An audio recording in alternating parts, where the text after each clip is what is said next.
So everybody's talking about AI. Everybody wants to get AI into their business to solve a solution, but they don't really know what solution they're going to solve. So they're almost working the wrong way around. They're looking at the solution without having identified the problem. And this boils down to the hype around the subject. So we really need to kind of get this hype under control a little bit and start talking more rationally about these kind of things. So I'm going to quickly talk to you today about IBM Watson.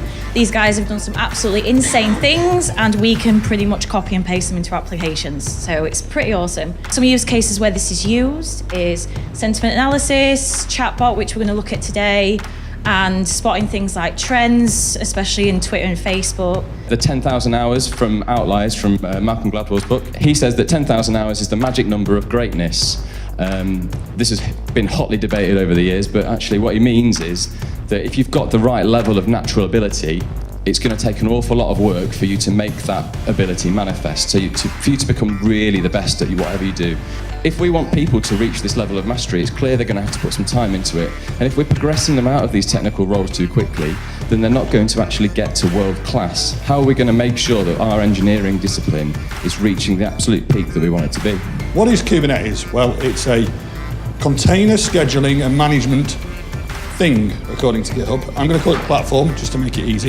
I think with tech, as Ian was alluding to before, moving on to that next step and choosing something new, it's always a bit daunting. So I'm going to explain to you how I went from pies to production. And as you can see, I brought my pies with me, which means I'm going to try and do a demo, and there's so much kit on this table, I'm actually scared looking at it now. But we'll have a go.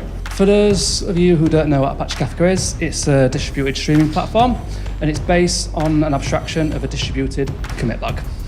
So where it really excels is in the building of real-time streaming data pipelines and streaming applications. This is actually your full engineering team. We call it squad in SBG, it's the same thing. So they're on a dinghy, on the ocean, trying to hit the deadline, and this is what you put in production.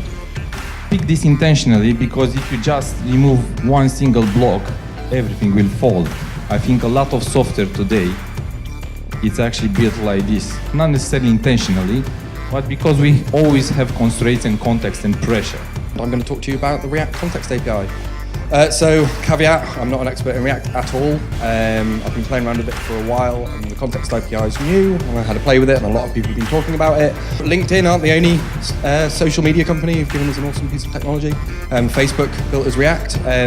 They realized when building Facebook that user interfaces can be quite complex, and HTML code can get very messy. Cosmin spoke about the Jenga, you break one thing, everything breaks. React tries to sort of address that problem a little bit by making things composable.